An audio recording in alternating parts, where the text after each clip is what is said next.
ఆపరేటర్ల data entry ఆపరేటర్లను 70,000 మందిని పెట్టి ఈ సమాచారాన్ని కంప్యూటర్లో కూడా నిక్షిప్తం చేసిన ప్రతి అప్లికేషన్ 8 పేజీలు 56 ప్రశ్నలు ఆ ఇంటి పూర్తి సంపూర్ణమైన సమాచారాన్ని వాళ్ళ చదువుల నుంచి సంక్షేమ పథకాల వరకు వాళ్ళ కుటుంబంలో వార్డు మెంబర్ నుంచి పార్లమెంట్ వరకు ఏదైనా రాజకీయ అవకాశం వచ్చిందాతో సహా వివరాలను సేకరించడం జరిగింది.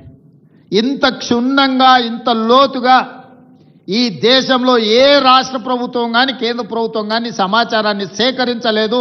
నేను గర్వంగా చెప్పదలుచుకున్న తెలంగాణ రాష్ట్ర ప్రభుత్వం క్షుణ్ణంగా ప్రతి అంశాన్ని పరిగణలోకి తీసుకొని సమాచారాన్ని సేకరించి దాన్ని కంప్యూటర్లో నిక్షిప్తం చేసి ఈరోజు తెలంగాణ రాష్ట్ర జనాభా లెక్కలు తేల్చడం జరిగింది. 56.33% బలహీన వర్గాలు ఉన్నారు.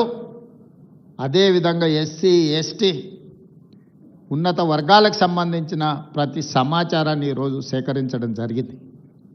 మిత్రులారా, ఆ లెక్కన ప్రాతిపదికన క్యాబినెట్లో తీర్మానం చేయడమే కాదు, శాసనసభలో చర్చ పెట్టి విద్యా ఉద్యోగ అవకాశాలలో 42% రిజర్వేషన్లు ఒక బిల్లు, స్థానిక సంస్థల్లో 42% ఇంకొక బిల్లు ఆమోదింపజేసి గవర్నర్ గారికి పంపిస్తే గవర్నర్ గారు అవి రాష్ట్రపతి గారికి పంపించారు రాష్ట్రపతి ఆమోదం కోసం. 5 నెలలుగా వస్తుంది, అవి అక్కడనే ఉన్నాయి. 42% బలహీన వర్గాలకు రిజర్వేషన్లు అమలు చేయాలంటే ఎస్సీ ఎస్టీ ఇవన్నీ కలిపితే దాదాపుగా 70% వరకు రిజర్వేషన్లు పెరిగే అవకాశం ఉన్నది.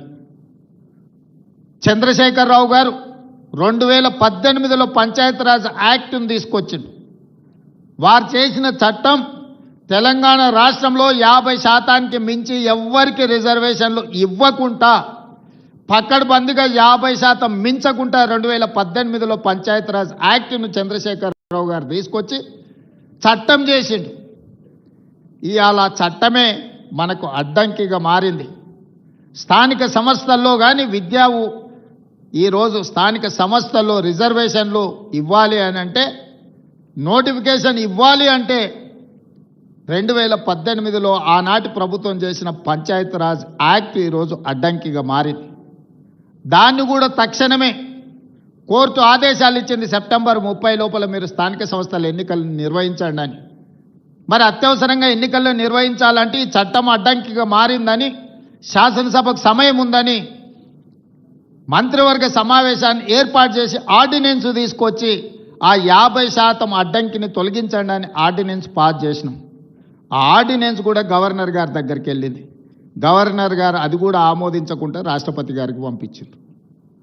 ఇవాళ విద్యా ఉద్యోగ అవకాశాలలో 42% రిజర్వేషన్, స్థానిక సంస్థల్లో 42% రిజర్వేషన్ బలహీన వర్గాలకు ఇచ్చే బిల్లులు రాష్ట్రపతి గారి దగ్గరనే ఉన్నాయి.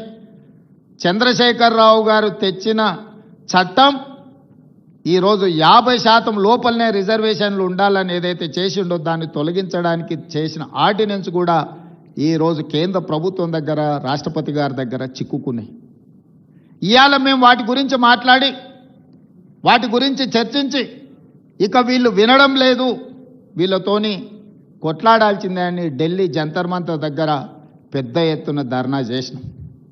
మొత్తం మంత్రివర్గము, పార్లమెంట్ సభ్యులు, శాసనమండలి సభ్యులు, శాసనసభ్యులు, సంఘాల నాయకులందరూ కూడా అక్కడికి వచ్చి వేలాది మంది రోజు మొత్తం ధర్నా చేస్తే దేశంలో వివిధ రాష్ట్రాలకు సంబంధించిన 100 మంది పార్లమెంట్ సభ్యులు, ముఖ్యంగా తమిళనాడు నుంచి, మహారాష్ట్ర నుంచి, బీహార్ నుంచి, ఉత్తరప్రదేశ్ నుంచి వివిధ రాష్ట్రాలకు సంబంధించిన పార్లమెంట్ సభ్యులు అందరూ కూడా మేము అండగా నిలబడతాం, మీ న్యాయమైన కోరిక సాధించడానికి మేము సహకరిస్తామని వాళ్ళందరూ కూడా అక్కడికి వచ్చి మనకు మద్దతు పలకడం జరిగింది. అయినా బీఆర్ఎస్ వాళ్ళు అక్కడికి రాలేదు, బీజేపీ వాళ్ళు అక్కడికి రాలేదు. నేను ఒకటే అడుగుతున్నది, కాంగ్రెస్ ధర్నా కాదు, కాంగ్రెస్కు లాభం చేకూర్చేది కాదు. బలహీన వర్గాలకు సంబంధించి బహుజనుల కోసం రిజర్వేషన్లను పెంచుదామని దేశంలో ఉండే అన్ని పక్షాలు అక్కడికి వచ్చి మద్దతు ఇచ్చినాయి. మరి బీజేపీ బీఆర్ఎస్ అక్కడికి రాలేదు, మద్దతు పలకలేదు అని అంటే మీరందరూ ఆలోచన చెయ్యండి అని చెప్పి మీకు విజ్ఞప్తి చేస్తున్నా. నేను ఆరోపణలు చేయదలుచుకోలే, నేను విమర్శించదలుచుకోలే, కానీ సమస్యను పరిష్కరించే శక్తి వాళ్ళ దగ్గరనే ఉంది. ఈరోజు అడ్డుపడుతున్నది కిషన్ రెడ్డి గారు, మోడీ గారు కాదా? ఈరోజు రాష్ట్రపతి దగ్గర చిక్కుకున్న విద్యా ఉద్యోగ అవకాశాలలో 42% రిజర్వేషన్, స్థానిక సంస్థల్లో ఇవ్వాల్సిన 42% రిజర్వేషన్, చంద్రశేఖరరావు గారు తెచ్చిన 50% పరిమితిలోనే రిజర్వేషన్లు ఉండాలని తెచ్చిన ఆర్డినెన్స్ తొలగాలి అని అంటే కిషన్ రెడ్డి, మోడీ గారు రాష్ట్రపతి గారికి చెప్పాలి. అడ్డంబడే మీరు తొండి వాదన, మొండి వాదన చేస్తున్నారు. ఇందులో మీరు బీసీ రిజర్వేషన్లలో ముస్లింలను కలిపినరని. చదువుకున్న వాళ్ళు, కేంద్ర మంత్రులుగా పనిచేస్తున్న వాళ్ళు, ఈ దేశంలో రాజ్యాంగంలోనే ప్రొవిజన్ లేదు మత ప్రాతిపదికన రిజర్వేషన్లకు లేదు. మత ప్రాతిపదికన ఏ రిజర్వేషన్ ఉన్నా 2 నిమిషాలలో సుప్రీంకోర్టు కొట్టేస్తుంది. మేము పంపించిన బిల్లుల్లో కానీ, మేము పంపించిన ఆర్డినెన్స్లో కానీ ఎక్కడైనా మత ప్రాతిపదికన 1% 0.1% రిజర్వేషన్ అయినా ఉందా మీరు చూపించండి అని చెప్పి బీజేపీ, బీఆర్ఎస్ నాయకులను నేను అడుగుతున్నా. ఎందుకు అబద్ధాలతోని బలహీన వర్గాలను అడ్డుకుంటున్నారు, బహుజనులకు అన్యాయం చేస్తున్నారని నేను వేదిక మీద నుంచి అడగదలుచుకున్నా. చట్టంలో ఎక్కడా లేదు. నిజంగానే ఒకవేళ ముస్లిం రిజర్వేషన్లను తీయాలన్న ఆలోచన మీకు ఉంటే, మీ సిద్ధాంతమే అదైతే, నాగ్పూర్లో ఆర్ఎస్ఎస్ కేంద్ర కార్యాలయం ఉంటుంది. 1970 నుంచి దాదాపుగా 20-25 ముస్లింలో ఉన్న ముస్లిం మతాన్ని పాటించే సామాజిక వర్గాలకు బీసీ రిజర్వేషన్ మహారాష్ట్రలో ఉంది.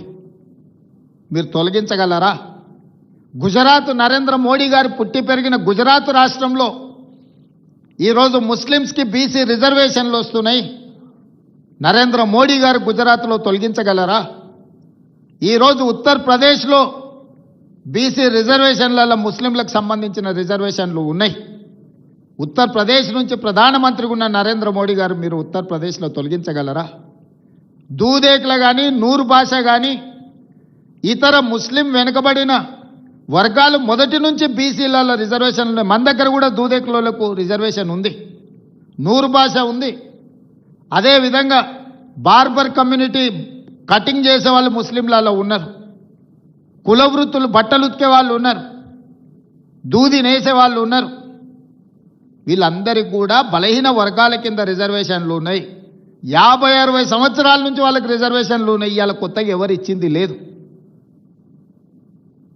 ఈ ముసుగు దొడుక్కొని, ముస్లిం ముసుగు దొడుక్కొని బహుజనులకు అన్యాయం చేయాలి, బహుజనులకు రిజర్వేషన్లు ఇవ్వద్దు అని కొన్ని రాజకీయ పక్షాలు అడ్డుకుంటున్నాయి. ఇవాళ నిజంగానే తెలంగాణ రాష్ట్రంలో మేము ఇస్తే, మేము చేసిన చట్టంలో ఎక్కడైనా ఉంటే చూపించండి. అబద్ధాల ప్రాతిపదికన దెబ్బతీయాలి మా ఆలోచనని, రాహుల్ గాంధీ గారి విధానాన్ని. రాహుల్ గాంధీ గారి మీద కోపం ఉంటే వారి మీద ప్రదర్శించండి. చాలా కేసులు పెట్టారు, ఇంకా 4 కేసులు పెట్టండి. కానీ ఆయన నమ్మిన సిద్ధాంతాన్ని దెబ్బతీయడానికి ప్రయత్నం చేయొద్దు అని చెప్పి కేంద్ర ప్రభుత్వానికి నేను విజ్ఞప్తి చేస్తున్నా. ఆయన సంపూర్ణంగా విశ్వసిస్తున్నాడు, ఈ సమాజంలో సమూలమైన మార్పు రావాలంటే బహుజనులు నిలదొక్కోవాలి, బహుజనులు ఆర్థికంగా, విద్య, ఉద్యోగాలలో ఎదగాలి అనేది రాహుల్ గాంధీ గారి విధానం. ఆ విధానాన్ని అమలు చేయడమే నా బాధ్యత, మా ఉప ముఖ్యమంత్రి బట్టి విక్రమార్క గారి బాధ్యత. రాహుల్ గాంధీ గారు ఏ సూచన చేసినరో 100% అమలు చేయడం మా బాధ్యత. ఇవాళ క్రమంలో వస్తాయి సమస్యలు, మాకు తెలుసు. ఆ సమస్యల్ని పరిష్కరించుకుంటూ ముందుకు వెళ్తాం. సమస్య వచ్చినప్పుడు, సమస్య మీద మేము కొట్లాడినప్పుడు మీరు అండగా నిలబడాల్సిన నైతిక బాధ్యత మీ వైపున ఉన్నదని చెప్పి నేను భావిస్తున్న ఈ వేదిక మీద నుంచి. మీకోసమే నిలబడి కొట్లాడినప్పుడు నైతికంగా మీ మద్దతు మాకుంటే మాకింకా ధైర్యం వస్తుంది, దాని అమలు వేగంగా చేయగలము. మీ అందరూ అండగా నిలబడాలి. చివరగా ఇంతకుముందు మిత్రులు పొన్నం ప్రభాకర్ గారు చెప్పిన ఉస్మానియా యూనివర్సిటీ వైస్ ఛాన్సలర్ వస్తే నేను చెప్పిన, ఇప్పుడు గ్రామాలలో ప్రభుత్వం దగ్గర భూములు లేవు. అసైన్మెంట్ పట్టాల పేరు మీద ఎస్సీలకో, ఎస్టీలకో, బీసీలకో ఇవ్వడానికి ప్రభుత్వం దగ్గర ఆర్థిక వెసులుబాటు లేదు.